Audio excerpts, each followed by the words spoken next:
Why is it so darn hard to make our businesses perform better? Business reengineering was a blockbuster management concept in the 1990s that fueled a nearly $5 billion a year global market for reengineering consulting services by the mid-90s. It also drove Fortune 500 companies to spend even more on enterprise software systems from companies like SAP and Oracle. Reengineering was a cover issue of Fortune magazine in 1993, a classic article in Harvard Business Review 3 years before that, and a mega best-selling book in 1993, Reengineering the Corporation. But it also raised fury. It was an excuse for many companies to lay off thousands of people, and it was even ridiculed by Dilbert Comics creator Scott Adams. Yet 15 years after its inception, business reengineering remained a highly popular concept in corporations. Even today, reengineering is a popular topic. Bain & Company's annual survey of management concepts found that reengineering has had a long life. And Bain's latest survey of more than 1,000 executives and managers in large companies found that reengineering continued to be a valued tool in improving businesses. For 10 years, I ran the publications, survey research, and public relations at a consulting firm that, with Michael Hammer, invented the concept of business reengineering. The firm was called CSC Index. Now, understanding how they created this game-changing concept and how they marketed, sold, and built a $200 million a year consulting business around it provides numerous lessons for every company today that wants to develop and profit from its own blockbuster ideas. Even 36 years later, the lessons of business reengineering ring true today. I was there for the birth of business reengineering as Director of Marketing of CSC Index. I got a great look at all the key players there at the time, 5 of whom will explain the most important things behind the making and marketing of this monumental concept.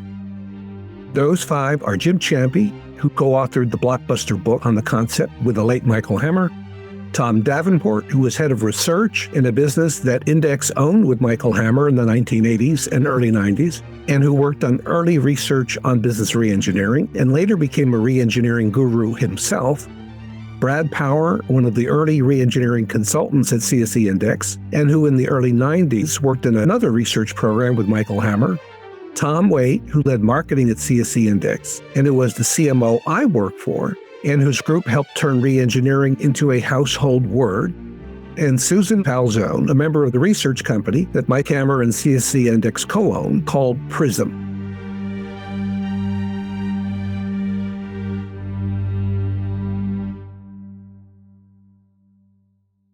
Here I am in Kendall Square, the technology epicenter of Cambridge, Massachusetts, and a couple block walk from the Massachusetts Institute of Technology, and 2 train stops that way from Harvard Square, which of course is where Harvard University is.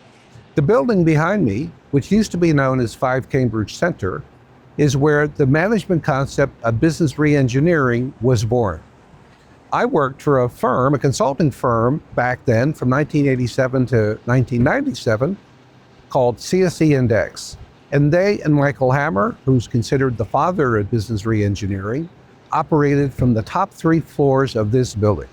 They owned a research partnership which led to the discovery of what had been the most influential concept of the 1990s, an idea called business reengineering.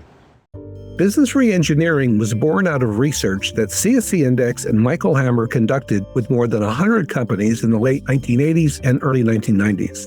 In studying what companies that were getting the biggest returns on information technology were doing differently from companies getting little, if any, returns, they uncovered a big finding.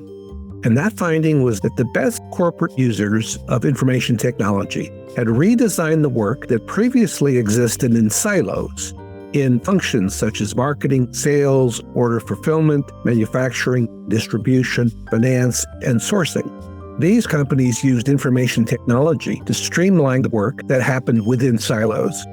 And these companies streamlined activities into cross-functional business processes that cut across the silos.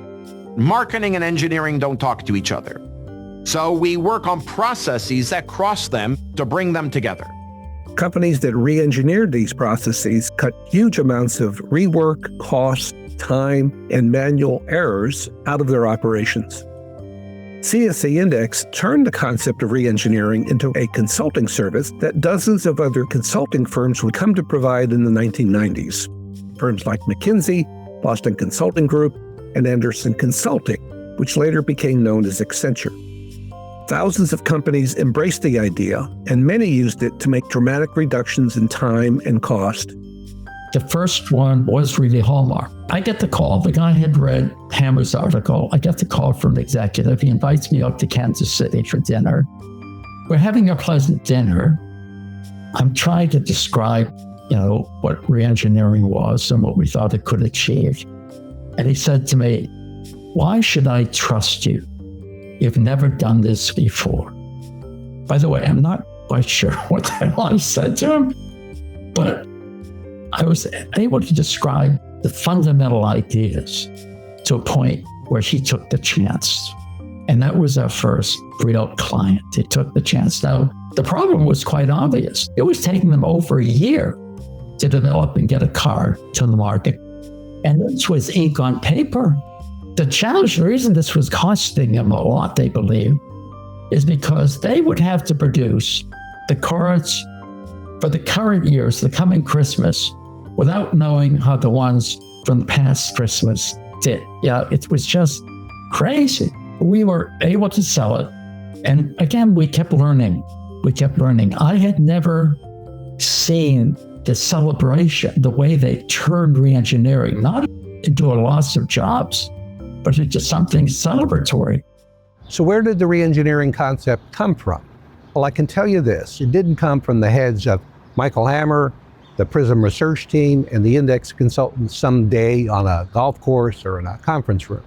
Actually, it came from a very intensive multi-year research program that Hammer and Index ran called PRISM that looked at how Fortune 500 companies of that era, the late 80s and early 90s, were using information technology. And in a series of studies, they found some of the key differences between the companies that got the biggest value from information technology and the least value from information technology. The biggest difference was the companies that got the most value from information technology redesigned their business across the functional silos of marketing, sales, manufacturing, distribution, order fulfillment. They re-engineered the process as opposed to automating the silos of activities that happened within the functions. PRISM stood for Partnership for Research in Information Systems Management. It began in the mid-'80s as a place where chief information officers of large companies and their team members could learn from interviews that they did with Tom Davenport and Mike Hammer.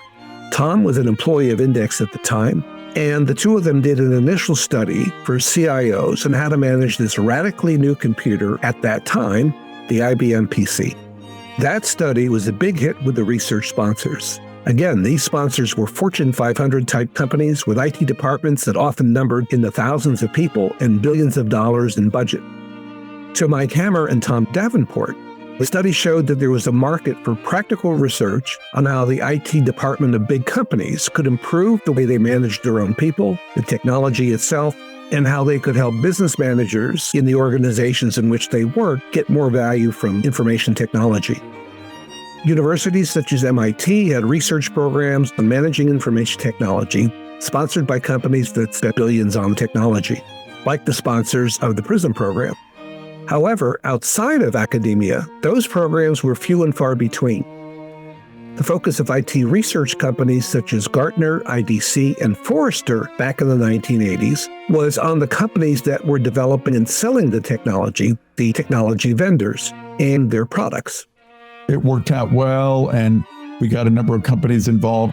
I really love the research part of it, so Hammer and I started saying, let's get together this thing on an ongoing basis. And I came up with a name, I must confess, Partnership for Research and Information Systems Management, and Hammer was the primary guru of it. I was pretty young at the time. I was, I think, 29 when I started at Index. And so I was certainly junior to him, but felt like I added a lot, and I was the kind of day-to-day director of it. So who was Michael Hammer? Mike was a tenured computer science professor at MIT in the early 80s, who would become famous for the research that he and CSC Index conducted in the PRISM research program, which birthed the reengineering concept. 10 years after Mike and Index launched the PRISM research service, Mike would become known as one of the 25 most influential Americans by Time magazine, joining the likes of Sandra Day O'Connor, Robert Redford, Jerry Seinfeld, and Oprah Winfrey. But Mike's origins are just as important as who he became. He was an MIT student in the 1960s and 70s, where he earned a BS in math, a master's in electrical engineering, and a PhD in computer science.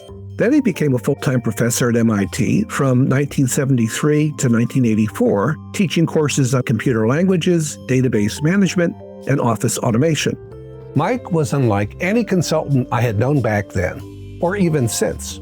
He was a brilliant thinker who rejected conventional wisdom on just about everything.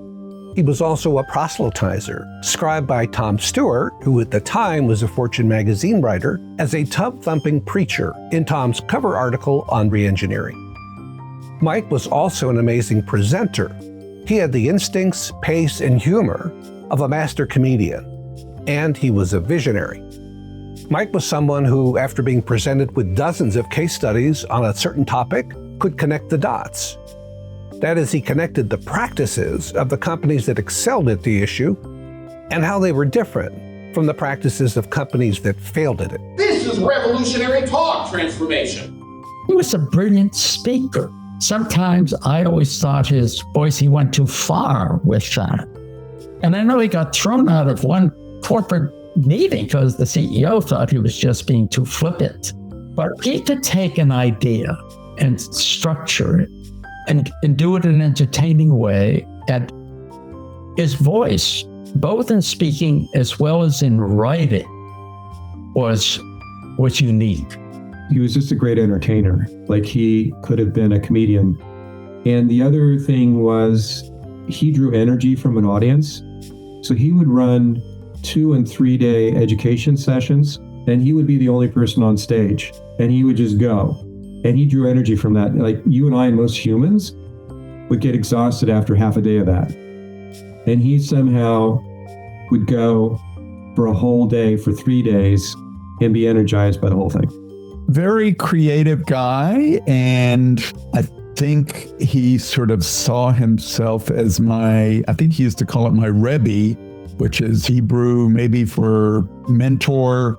He was a bit bombastic and egotistical, no doubt about that, but very smart and fun to work with. And we would sit in his office for hours and sort of toss around ideas.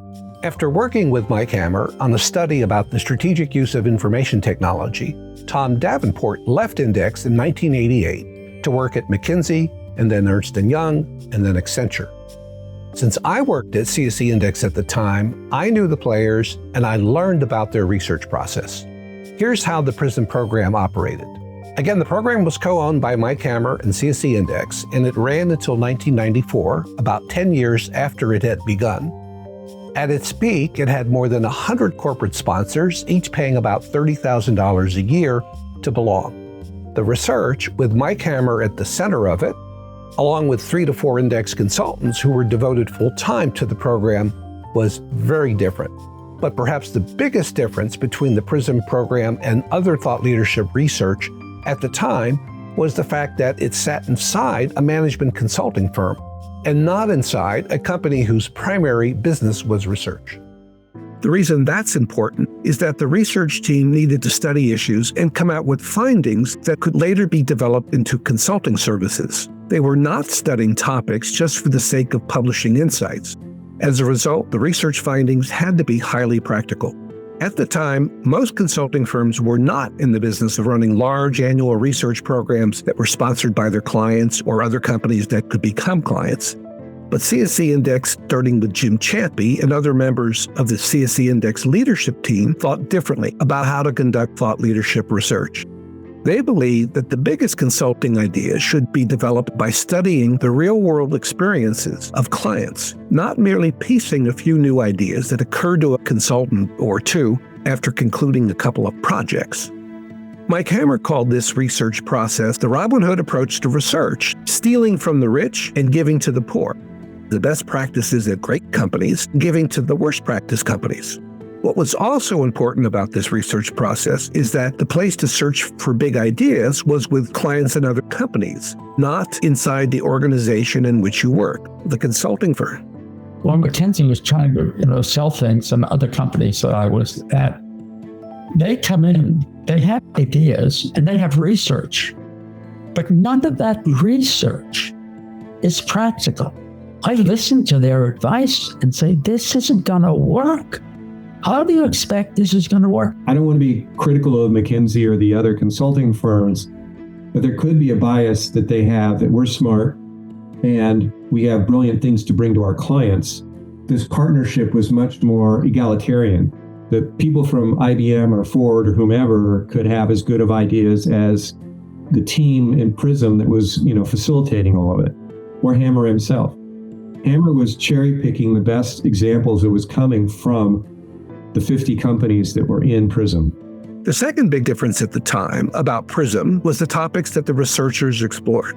PRISM researched how Fortune 500 IT departments managed IT, and those topics included how the businesses they operated in could use digital technology to improve their operations. This was a hugely underexplored topic at that time.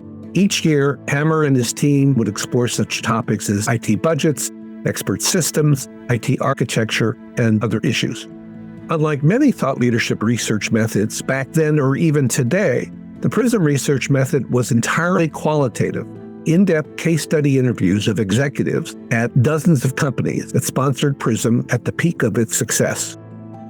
These were the days before cheap video conferencing systems. The researchers were conducting interviews by phone and at sponsors' places of business.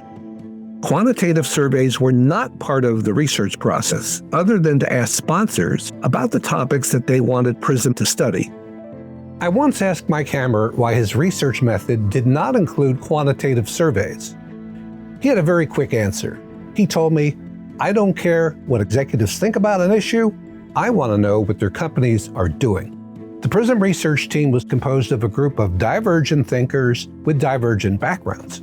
At the core were Tom Davenport for the first couple of years, followed by Bob Morrison, Susan Cohen, Sarah Call, Susan Falzone, and a few others.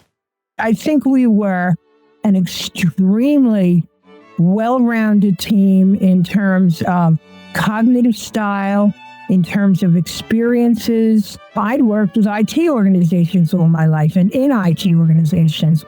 We had a variety of experiences. And after a very short time, we weren't shy about sharing our perspectives.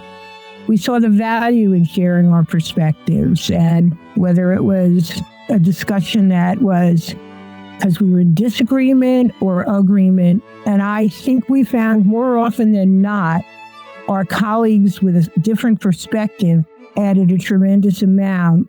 I think we valued each other's contributions very much. The research process itself was iterative, and it was sponsor-focused, meaning the studies addressed big problems for the research sponsors, not topics that the research team felt were interesting, but would be of zero interest to the companies paying for it. The research process really started out when we did a short white paper to our sponsors, our clients, asking them a number of questions about what it is that was problematic for them in various ways. We asked the questions, they gave us the answers. We sat down with all the answers as a team and looked at them and tried to interpret the problem beyond what was facing them directly. In other words, thinking that a lot of the problems that they were raising were symptoms, not causes. And we prided ourselves at the time as asking the real question. What's the real question? The research process also enabled the PRISM team to build strong rapport with these IT executives, schmoozing them at research debriefing events like those held several times a year at the Charles Hotel in Cambridge, Massachusetts. But these hotel conferences were not where the research interviews were conducted. Instead, PRISM researchers did those interviews by phone or in person. All that built trust between the researchers and the companies that they studied. Trust that would enable these companies to be open and to reveal what was going on in their organizations, the truth about what went right and wrong in their companies on the topics at hand. They built that trust by keeping the names of sponsors and their companies confidential. We liked to go to as many sponsors as we could and see them in person. First of all, it usually gave us an opportunity to speak with more of the people on their management, their IT management staff. Second, it put us in the context in which they were operating. You get a feel for what it's like where they actually work.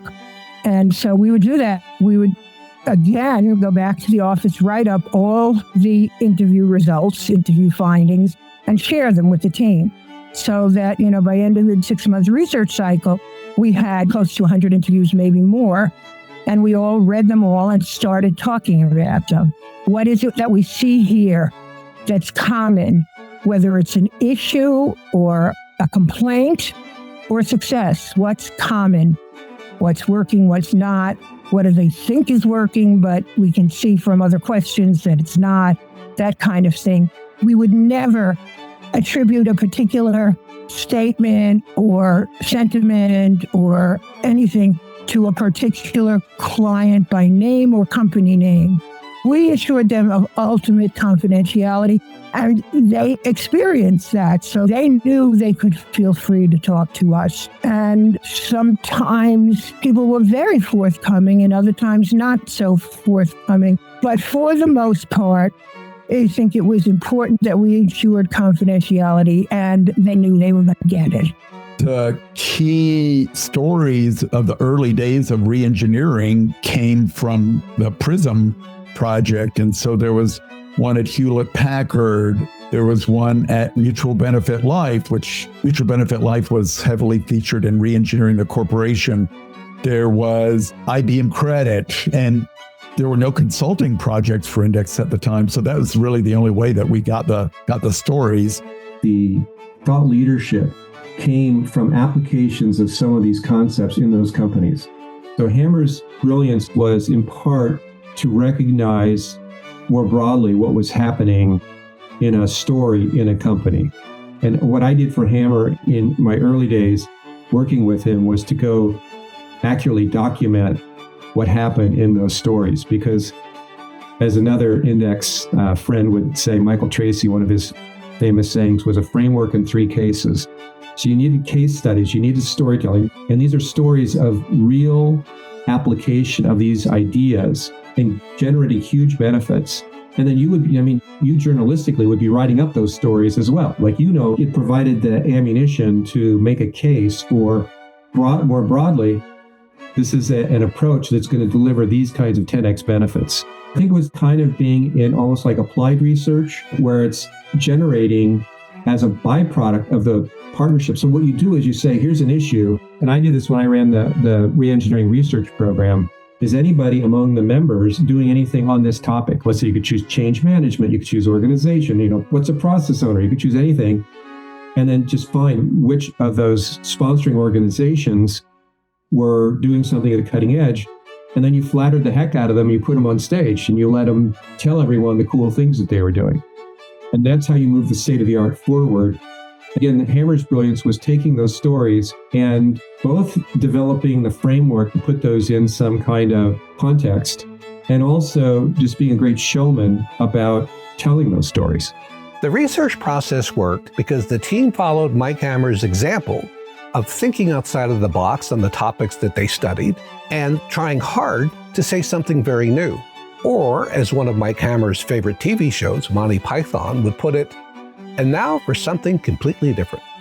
I don't know that he talked to us about it in so much as he designed the process in that way.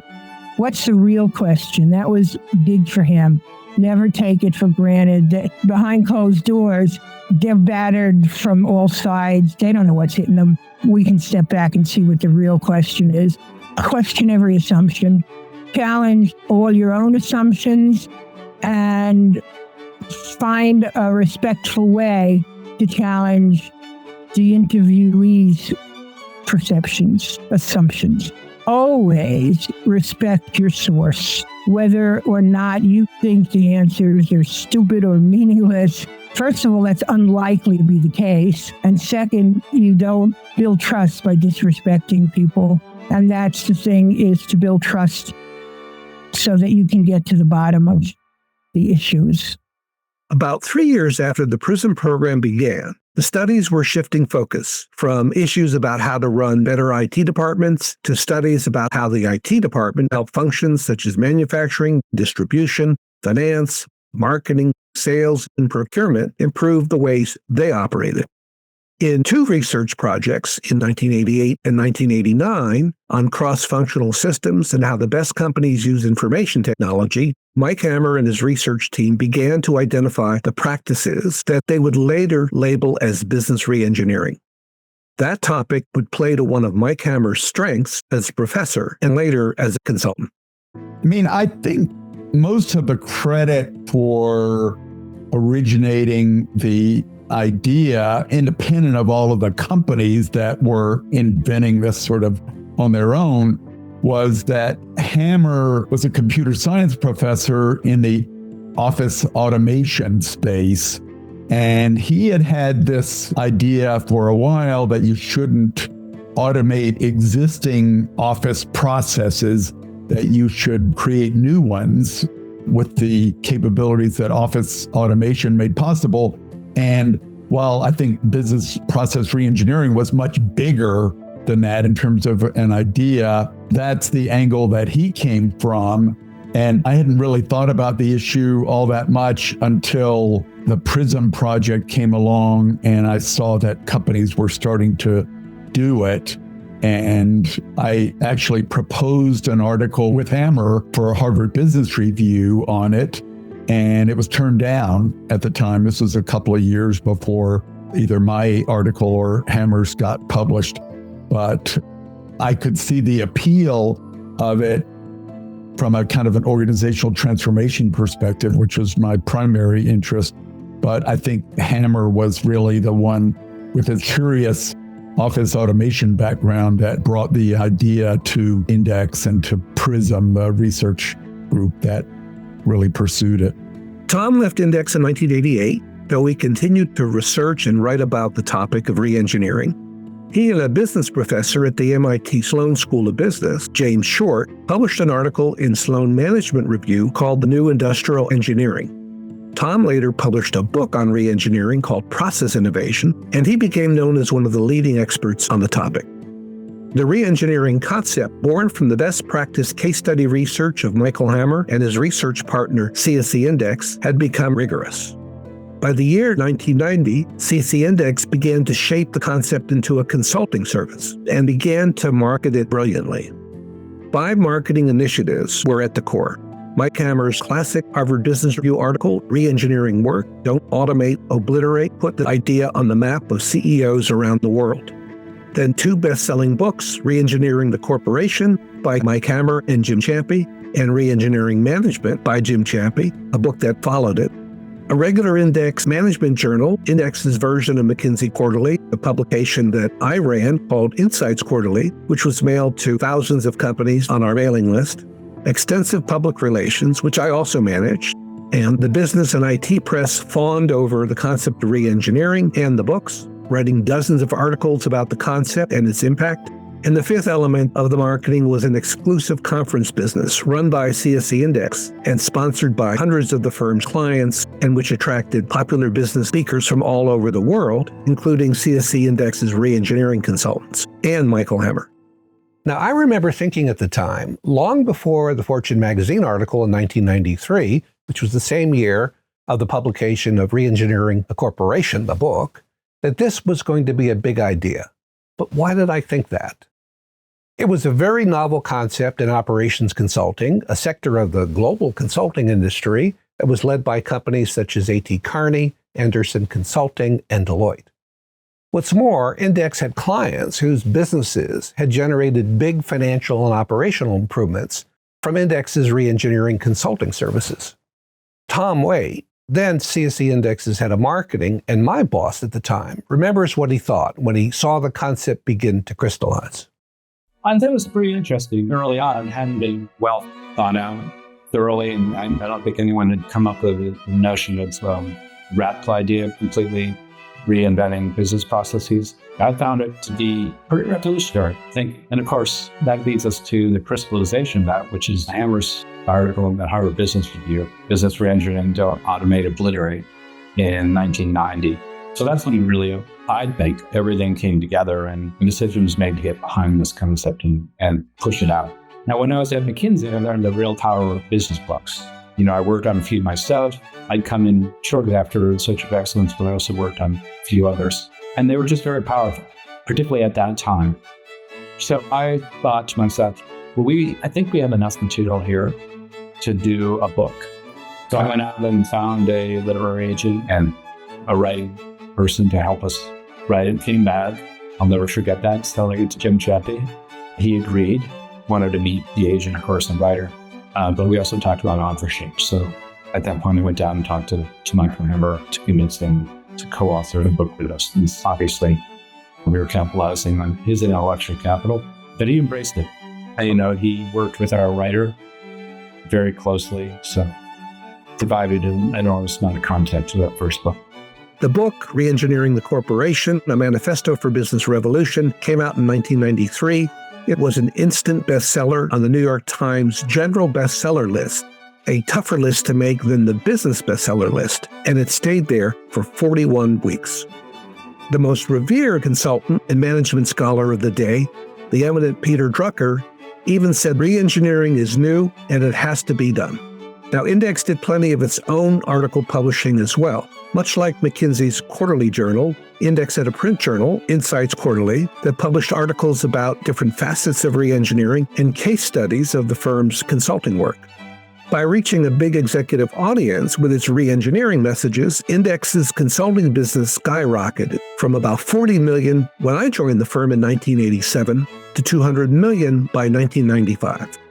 I actually had a consultant come by my office and tell me that I stopped for a while because he couldn't deal with all the leads. And I just turned to him and said, well, that's your problem. But by the mid-1990s, competitors had caught up. Business reengineering consulting services was a nearly $5 billion a year market globally, according to market researcher Gartner. Index, the pioneer of business reengineering, had only a fraction of the market, only 4%. Around the time the book came out, we had 100% market share, and it was all downhill from there.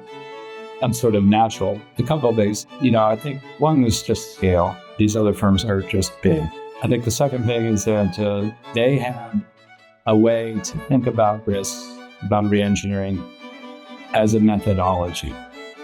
And that was almost a dirty word in Index, really, because we were very proud of not being methodical, so to speak, being creative and being inventive and cool, I guess. So that was the second thing that allowed them to move up. People want to be at the cutting edge of innovative thought and changing the paradigm and coming up with breakthrough ideas. Most people at Index didn't want to do that. They got bored. Yeah, it's more like, what's the coolest, newest thing? What's the project? And people would be sort of looking around, what's the cool project that's doing cool things? And anyway, so that was sort of a challenge because of the kind of people that it attracted and then the kind of projects that we would have. It was no surprise to me that the firm I worked for, CSC Index, started to atrophy back in 1994. That was the year that Mike Hammer and Index ended their research partnership, the PRISM program, and that Mike moved 2 doors down the street here in Kendall Square to continue to operate his own education and training company, Hammer and Company. The writing was on the wall for the consulting firm CSC Index, the place where I had spent 10 years of my thought leadership career.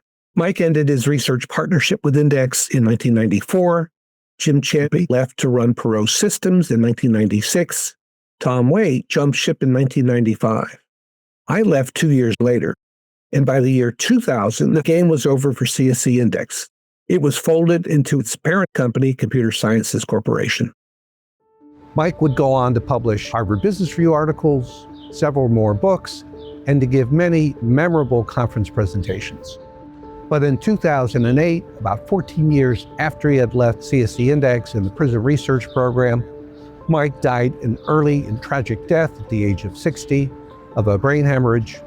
He left behind an adoring family, as well as adoring executive fans at companies around the world. Mike Hammer was a fabulous presenter and an unparalleled business thinker. He was a legend, and he remains a model for aspiring thought leaders everywhere. It was most important for Mike to bring breakthrough ideas to the table. In fact, he felt his lack of business school education was a huge plus. In the preface of his 2001 book called The Agenda, he said, "In this endeavor, I had the great advantage of never having attended business school. As a result, I did not perceive the business world filtered through the theories and expectations transmitted in the classroom. Rather, I saw it unencumbered, unmediated, and as it really was." As I said in my book, Competing on Thought Leadership, my postmortem on the demise of CSC Index was that the firm, as an innovator, resisted turning business reengineering into a rigorous operations improvement and systems development methodology. Mike Hammer and CSC Index was superb at coming up with a core concept, business reengineering. And Index was brilliant at marketing and selling reengineering consulting services. But where Index fell down was on the delivery of those services, in my view, being unable to scale a consistently reliable service that led to project success after project success. So without a rigorous methodology and intensive internal training and development, that would be impossible, especially given that re-engineering any company is one of the most difficult assignments any consulting firm could take on. Companies like Andersen Consulting, soon to become Accenture by the year 2000, and Deloitte became far better at the re-engineering game. They and other companies like them ran away with the re-engineering market. Accenture was already there. And what many people would do is look at what we were doing, and I heard this subsequently. It's like Accenture said, "Thank you very much for setting up the work that, we got $100 million off of, and you had a $1 million consulting project on the front end of it." So the margin was going to, let's say, the systems integrators and not to Index or later CSC. It was always a sort of a high risk activity to, try to create 10x improvement in how you did your work. I compared it to swinging for the fences in baseball as opposed to eking out, singles and doubles. And, your odds of striking out are much better if you are swinging for the fences. Beyond the need to turn thought leadership research into content that attracts clients and evolves into a rigorous methodology, a key part of the thought leadership program is partnering with outsiders. Index partnered with Michael Hammer. We sought out the very best and most knowledgeable academics, and there weren't many of them, knowledgeable about academics and how to manage information technology in companies. That outside perspective needs to be paired with deep and broad case study research in order to unearth hard-to-see trends and best practices. Now, this is not a small investment. However, the payoff can be big. And if the research program continually delivers big insights, clients will keep paying for it. That is how thought leadership research can be turned into a profit center, not a cost center. Now, to have that kind of game-changing case study research, you need a talented research team. The PRISM team was an ideal match of people who were good communicators, effective interviewers, skilled relationship builders, rigorous thinkers, and creative types. They also liked to prove conventional wisdom was wrong. But the biggest lesson for me was the need to develop groundbreaking ideas. I think what holds true today and forever really is that content is going to be king. So you have that great intellectual capital to begin. And it has to be something that is breakthrough thinking, that's engaging, that has a very strong value proposition, and that delivers very strong quantifiable results for the client. Packaging that research into your big concept in a compelling way isn't enough, however. Business reengineering is proof of the need for excellent marketing and selling of the concept. Even today, getting articles in prestigious journals like Harvard Business Review is still important, and so is self-publishing, speaking at the right events, and being highly adept at social media marketing. Getting a firm's thought leaders into the marketplace through proper channels is important, including channels that are relatively new to the zeitgeist, like podcasts.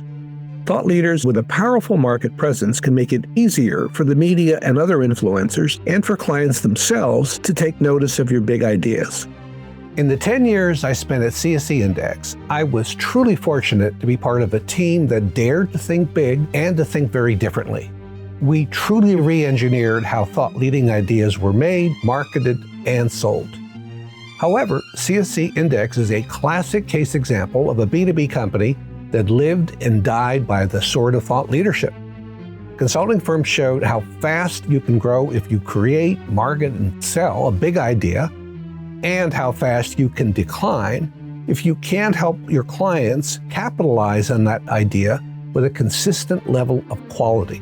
But if you can convert game-changing ideas into superior services that continually propel your client's success, you will have turned thought leadership into a strong and lasting competitive advantage.